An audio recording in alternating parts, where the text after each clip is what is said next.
Hi all, mid cap ഡോക്ടറിൻ്റെ post market and pre മാർക്കറ്റിലേക്ക് എല്ലാവർക്കും സ്വാഗതം. ഒരു മഴയ്ക്കുള്ള ആരംഭം ആയിട്ടുണ്ട്. മനുഷ്യൻ വെന്തുരുകി പുഴുങ്ങി ഒരു പരുവമായി. ഇനി ഇവിടുത്തെ ഒരു ക്ലൈമറ്റുമായിട്ടൊന്ന് സെറ്റായി വരാൻ കുറേ ദിവസങ്ങളെടുക്കും. ഇതിനോടൊക്കെ ഒന്ന് അനുരൂപപ്പെട്ട് വരണമെന്നുണ്ടെങ്കിൽ കുറേ സമയം പിടിക്കും. പെട്ടെന്നൊരു ചേഞ്ചസ് ആയതുകൊണ്ട് അതങ്ങോട്ട് അക്സെപ്റ്റ് ചെയ്യാൻ പറ്റുന്നില്ല. എനിവേ,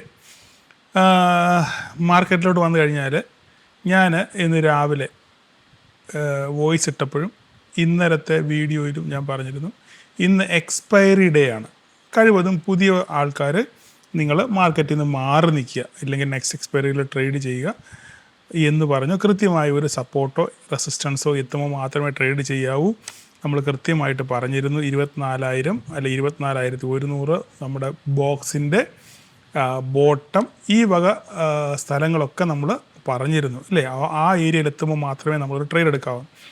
എങ്കിൽ തന്നെയും ഞാൻ അങ്ങനെയൊക്കെ പറഞ്ഞു, ശരിയാണ്. എങ്കിൽ തന്നെയും ഇന്ന് പലർക്കും സ്റ്റോപ്പ് ലോസ് അടിക്കാൻ സാധ്യത വളരെ വളരെ വളരെ കൂടുതലാണ്. ഞാൻ അക്സെപ്റ്റ് ചെയ്യുന്നു.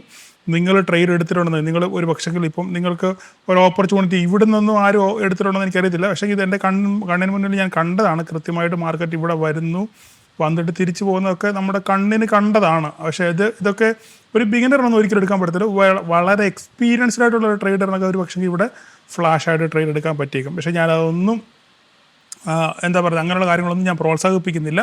അതൊക്കെ very high risky, very experienced ആൾക്കാർക്ക് പറഞ്ഞിരിക്കുന്ന പരിപാടിയാണ്. നമ്മുടെ പരിപാടി എന്ന് പറഞ്ഞാൽ എന്താണ്, നമ്മൾ രണ്ട് കാര്യമാണ് പറയുന്നത്. ഒന്ന് 24,000 അല്ലേ, പിന്നെ നമുക്ക് ഈ പറയുന്ന നമ്മുടെ ബോക്സിൻ്റെ ബോട്ടം. ഈ രണ്ട് ലെവൽ, അതായത് 24,160 എന്ന് പറയുന്ന ഒരു റേഞ്ചും 24,000 എന്ന റേഞ്ച്, ഈ രണ്ട് റേഞ്ചായിരുന്നു നമ്മുടെ മുന്നിലുണ്ടായിരുന്ന റേഞ്ച് അല്ലേ. മാർക്കറ്റ് അവിടുന്ന് നമ്മൾ കാത്തിരുന്നവർക്ക് വേണ്ടി മാർക്കറ്റ് ഇവിടുന്ന് ഓൾറെഡി നമ്മുടെ ബോക്സിൻ്റെ അവിടെ വരെ എത്തി.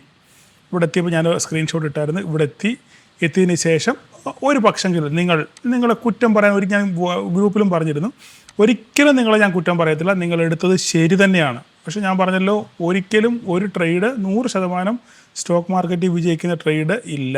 എപ്പോഴും 40% നമ്മൾ അതിൻ്റെ ഫെയിലിയർ ചാൻസും കൂടെ കണ്ടിട്ട് മാത്രമേ നമ്മൾ എപ്പോഴും എന്ത് ചെയ്യാൻ പാടുള്ളൂ, ഒരു ട്രേഡ് എടുക്കാൻ പാടുള്ളൂ. അപ്പോൾ ഇവിടെ നമ്മൾ നോക്കിക്കഴിഞ്ഞാൽ കൃത്യമായി ആൾക്കാർ ഈ ബോട്ടം എത്തിയപ്പോൾ ഈ ഒരു ക്യാൻഡിൽ, ഈ ഒരു റിജക്ഷൻ ക്യാൻഡിൽ കണ്ടുകൊണ്ട് ഒരു പക്ഷേ നിങ്ങൾ ട്രേഡ് ഉണ്ടായിരിക്കണം. എൻ്റെ ഒരു കണക്കൂട്ടൽ വെച്ചും നമ്മളെ ഫോളോ ചെയ്യുന്ന ആൾക്കാരുടെ ഒരു മനോഗതം വെച്ചിട്ടും നിങ്ങൾ ഉറപ്പായിട്ടും ഇവിടെ ഒരു PE എടുത്തിട്ടുണ്ടായിരിക്കണം.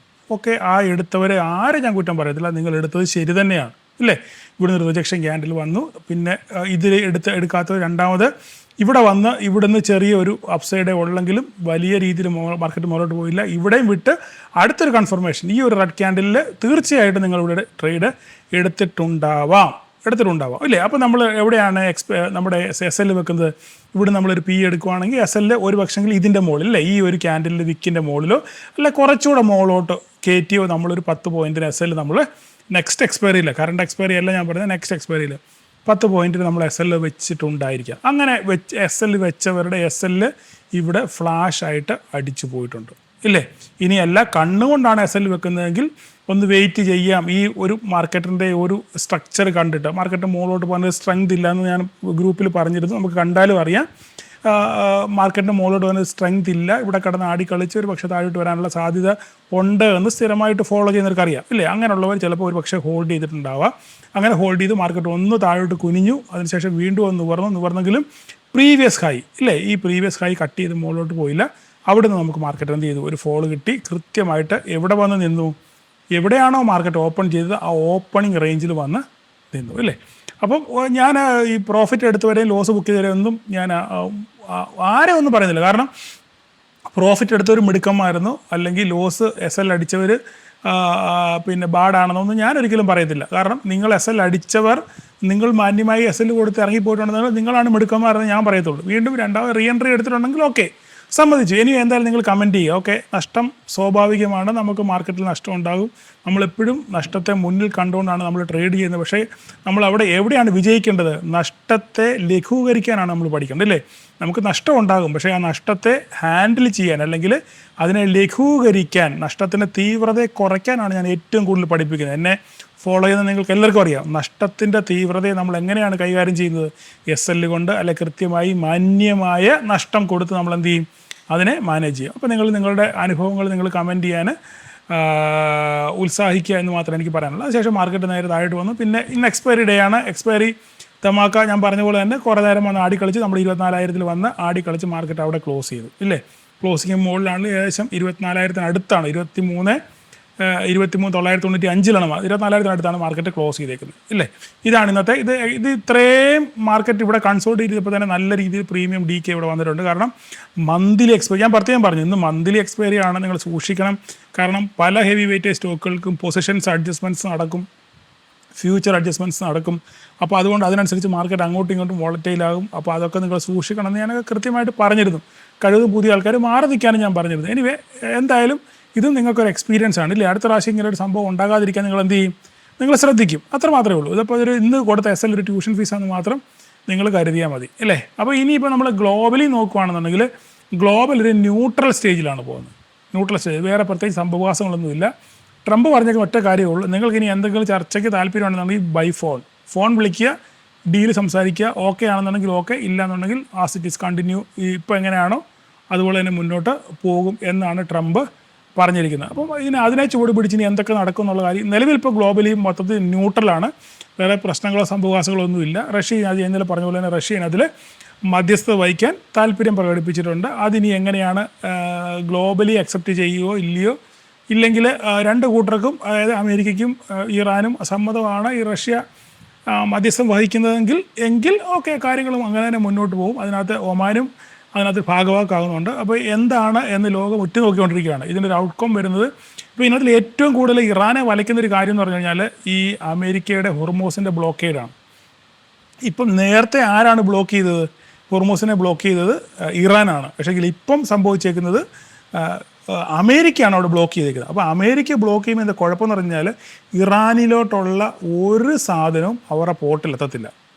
നേരത്തെ ഇറാൻ കൈയടക്കി വെച്ചേക്കുന്നതുകൊണ്ട് ഇറാൻ്റെ ബ്ലോക്കേജ് ആയതുകൊണ്ട് ഇറാൻ ആവശ്യമുള്ള കാര്യങ്ങൾക്ക് ഇഷ്ടമുള്ളവർക്ക് കൊടുക്കുകയും ഇഷ്ടമുള്ളവരുടെ രാജ്യത്തു നിന്ന് സാധനം ഇറക്കുമതി ചെയ്യുകയും ചെയ്യാറുണ്ട്. പക്ഷേ ഇപ്പോൾ അമേരിക്ക അങ്ങനെ ഒരു ബ്ലോക്കേജ് വെച്ചതുകൊണ്ട് എന്താ സംഭവിച്ചത്? ഇറാനായിട്ടുള്ള ഒറ്റ സാധനങ്ങൾ, ഈവൻ ഭക്ഷ്യവസ്തുക്കൾ പോലും, ഭക്ഷ്യവസ്തുക്കളോ ഓയിലോ ക്രൂഡോ മറ്റ് LPGയോ അങ്ങനെ ഒരു സാധനങ്ങളും അകത്തോട്ടോ പുറത്തോട്ടോ പോകുന്നില്ല. ഇത് ഇറാനെ ശരിക്കും വലയ്ക്കും. മനസ്സിലായോ? അപ്പം അമേരിക്ക സത്യം പറഞ്ഞാൽ ബുദ്ധിപൂർവ്വമാണ് ഇപ്പോൾ കളിച്ചേക്കുന്നത്. ഈ ബ്ലോക്കേഡ് കൊണ്ട് എന്താ സംഭവിക്കുന്നത്?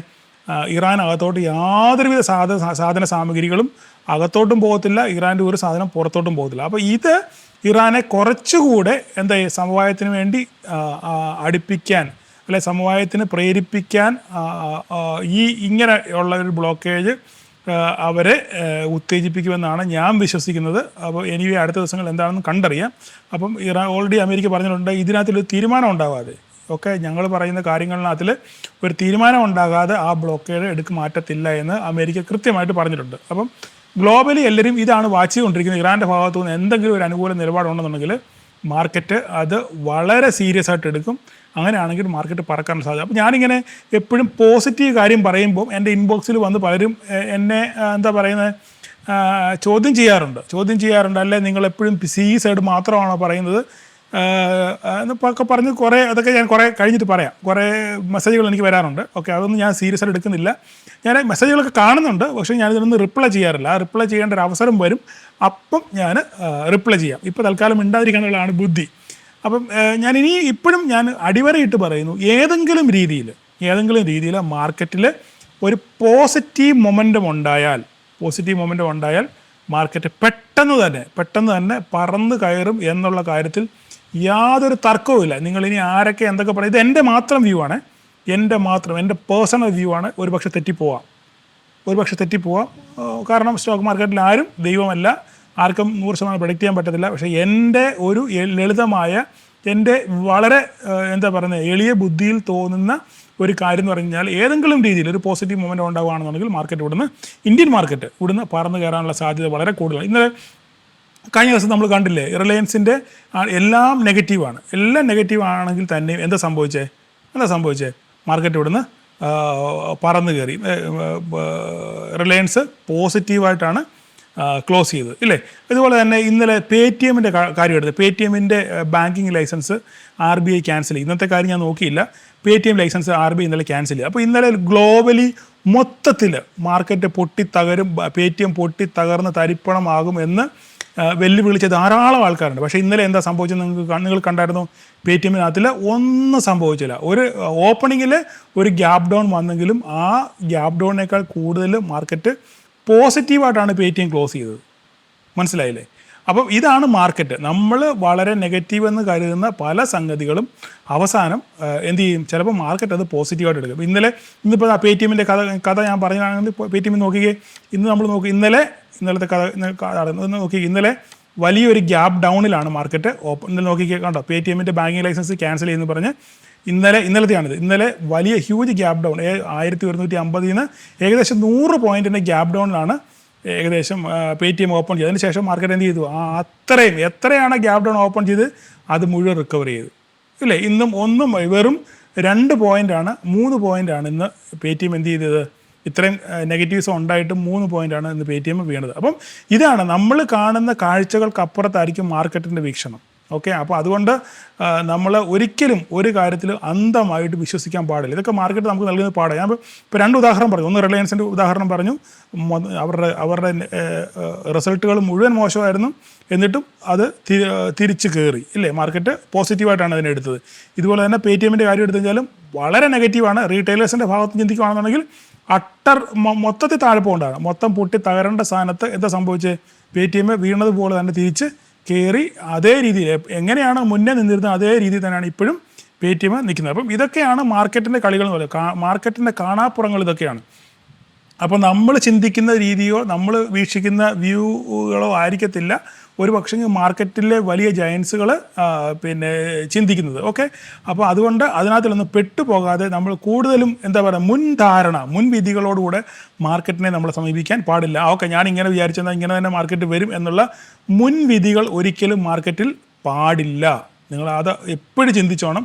ഒരിക്കലും നമ്മൾ ചിന്തിക്കുന്ന രീതിയിലായിരിക്കത്തില്ല മാർക്കറ്റ് ചിന്തിക്കുന്നത്. അതുകൊണ്ട് നമുക്ക് ചിന്തിക്കുന്നതിന് പരിമിതികളുണ്ട്. ആ പരിമിതിക്കകത്ത് നിന്ന് മാത്രമേ നമ്മുടെ ക്യാപിറ്റൽ വളരെ ചെറുതാണ്, ആ രീതിയിൽ നിന്ന് മാത്രമേ നമ്മൾ എന്ത് ചെയ്യാൻ പാടുള്ളൂ? ട്രേഡ് ചെയ്യാൻ പാടുള്ളൂ. അതുകൊണ്ട് ഇന്നത്തെ പാഠം പറഞ്ഞാൽ മുൻവിധികളോടുകൂടെ എന്ത് ചെയ്യാൻ പാടില്ല? ഒരിക്കലും ട്രേഡ് ചെയ്യാൻ പാടില്ല. അപ്പോൾ നമുക്ക് നാളത്തെ കഥകൾ സംഭവങ്ങളങ്ങ് മാറി പോവാണ്. മഴ നല്ല രീതിയിലും പുറത്ത് പെയ്യുന്നു. അപ്പം നാളെ ഇനി എന്താ സംഭവിക്കുന്നത്? നാളെയും നമുക്ക് ഈ പറഞ്ഞ പോലെ തന്നെ 24,000 ഇപ്പം നിലവിൽ 24,000-ലാണ് മാർക്കറ്റ് നിൽക്കുന്നത്. ഇനിയിപ്പോൾ നാളെ എന്താ സംഭവിക്കുന്നത്? ഇപ്പം മാർക്കറ്റ് ന്യൂട്രലാണ് ഓടിക്കൊണ്ടിരിക്കുന്നത്. ന്യൂട്രൽ സ്റ്റേജിലാണ് മാർക്കറ്റ് ഓടിക്കൊണ്ടിരിക്കുന്നത്. നാളെ മാർക്കറ്റ് 24,000 വീണ്ടും സസ്റ്റെയിൻ ചെയ്യുന്നുണ്ടോ നോക്കുക. ഇന്നലെ പറഞ്ഞ അതേ കാര്യം തന്നെയാണ്. 24,000 സസ്റ്റെയിൻ ചെയ്ത് നോക്കുക. താഴോട്ട് ഇറങ്ങി വന്നു കഴിഞ്ഞാൽ ഈ ഹൈ ഈ ഡോട്ടഡ് ലൈൻ ഇവിടെ തന്നെ കാണും. ഇത് സപ്പോർട്ട് എടുക്കുന്നുണ്ടെന്ന് നോക്കുക. ഇത് പൊട്ടിയാൽ പിന്നെ 23,800 ആയിരിക്കും. വേറെ കൂടുതലൊന്നും ചിന്തിക്കാനില്ല.